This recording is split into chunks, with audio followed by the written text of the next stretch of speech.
Hi friends and subscribers, welcome to Cricket Happenings and to this match report on the Commonwealth Bank Series 2012 where Sri Lanka and Australia clashed at the Adelaide Oval in the second of the Tri-Series finals, and the verdict was Sri Lanka beat Australia and actually kept the Commonwealth hopes, Commonwealth Bank title alive by actually drawing. So basically they are 1-1 now. Australia have won the first final.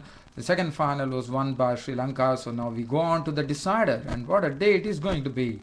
And this was Sri Lanka who put up a very good show over here. In fact, they totally dominated as far as batting was concerned. As you know, the Adelaide pitch is a slow pitch, and runs would have been difficult to score, but both the teams, I thought, they definitely scored runs. In fact, Australia were the ones who actually, in fact, Sri Lanka won this match by 8 wickets. Australia made 271 for 6, and Sri Lanka finished it off in the 44.2 overs by 8 wickets.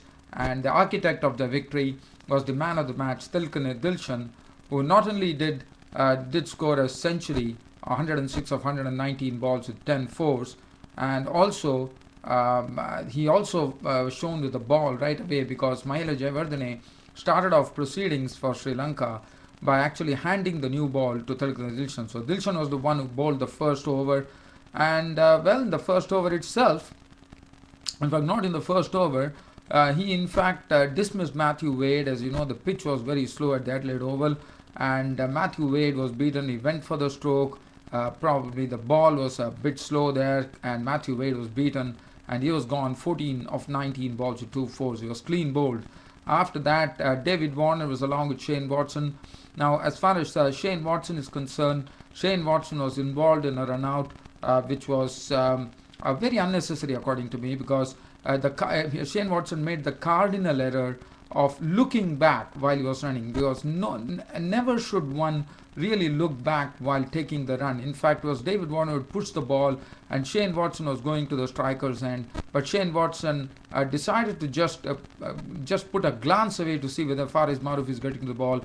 But because of the time which was lost, Maroof was very quick onto the ball, and he had already picked up and threw down the stumps. So Shane Watson was gone, run out, very unnecessarily run out for 15, and that made it 56 for 2.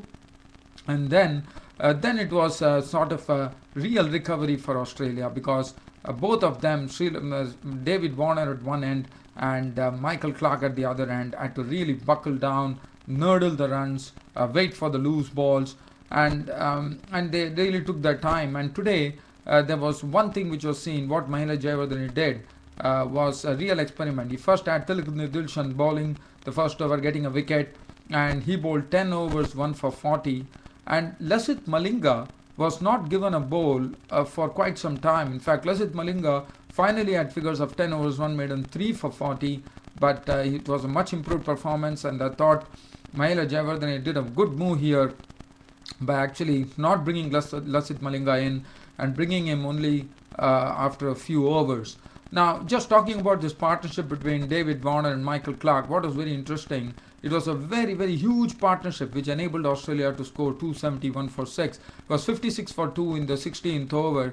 The score went on to 240. So it was a very big partnership, very vital partnership. In fact, 184 runs were added between David Warner, who scored a century, and a very unlike David Warner's century. If you see the stats there, David Warner scored 100 of 140 balls, only 4 fours and 1 6 that he hit, and that was hit of the bowling of Faris Maroof. A slower ball was really picked up and smacked high over the wickets, and so that was the only a big shot that David Warner hit. And Michael Clarke, on the other hand, was actually more aggressive than David Warner, and he went to his century pretty quickly. In fact, before David Warner, 117 of 91 balls, and he was the one who probably, I would say, played like David Warner style, 117 of 91 balls, 5 fours and 4 sixes, which was really to see. And Michael Clarke was pretty severe. In fact, hit Rangana Herath for sixes. Rangana Herath's figures were spoiled. 10 overs went for 58.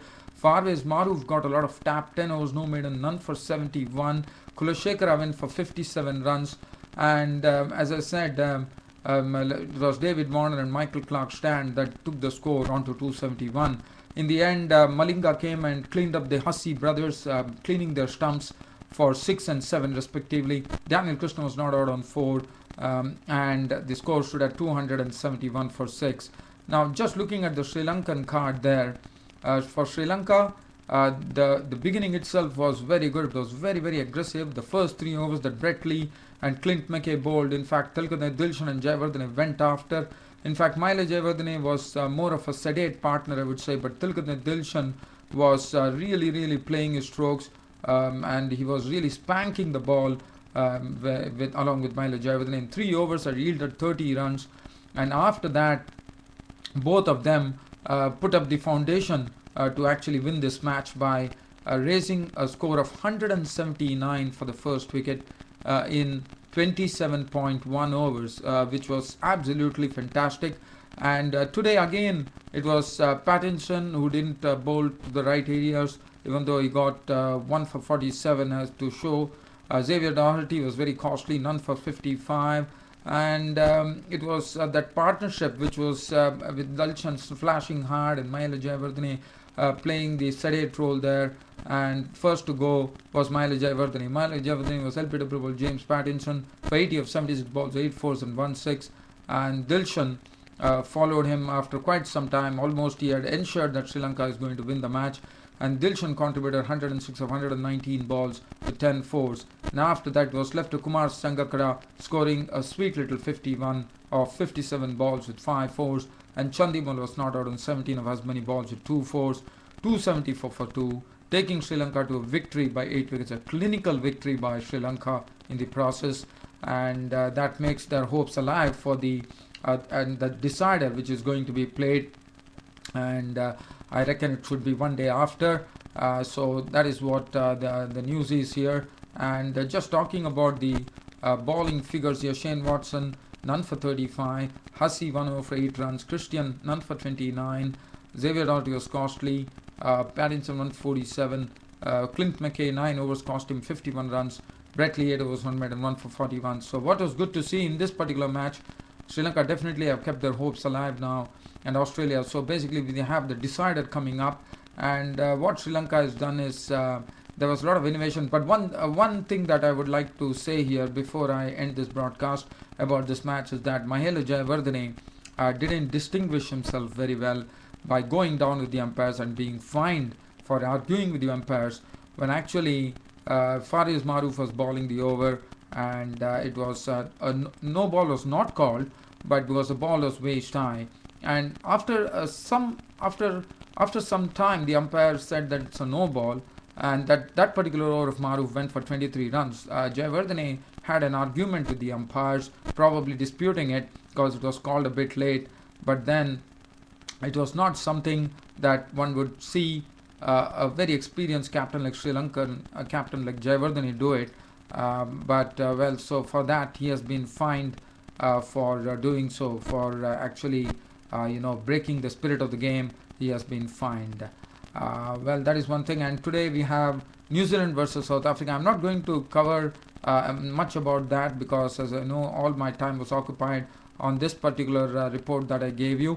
But New Zealand versus South Africa, well, one thing I can say, this is the start of the first test match, so New Zealand would definitely like to change things after what they had against South Africa in the one-day international, where they lost it 3-0. So South Africa, this particular pitch one day is going to be played in Dunedin.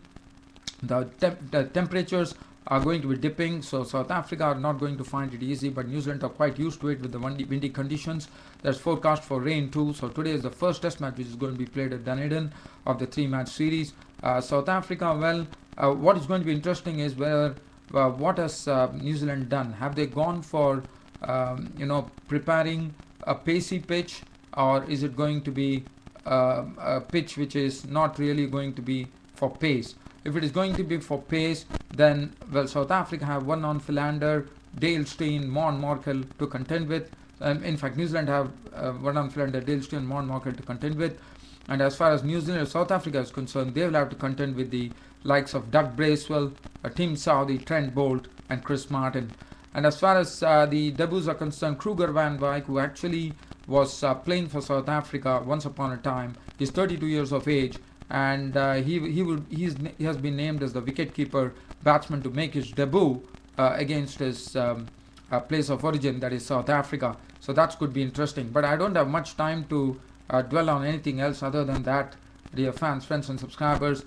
So the Commonwealth Bank series is totally alive, with Sri Lanka beating Australia by 8 wickets, a very clinical victory there. And it goes on to the decider now, which is going to be something that everyone is looking forward to. And this is what makes this Commonwealth Bank series really, really exciting. And I think Sri Lanka has done a great job, because they came back from behind the preliminary games, pushed India out of the competition, and now they have gone to the decider. So Sri Lanka are absolutely doing at their best, I would say. But well, one has to wait and watch how Australia perform in the third and final tri-series finals, where I said as it would be the decider. Well, I know today it has been a bit dull as far as the show is concerned, but well, dear fans, friends, and subscribers, a bit under the weather today. Thanks for your keeping company every time. This is your host Ram, signing off for the day. Thank you.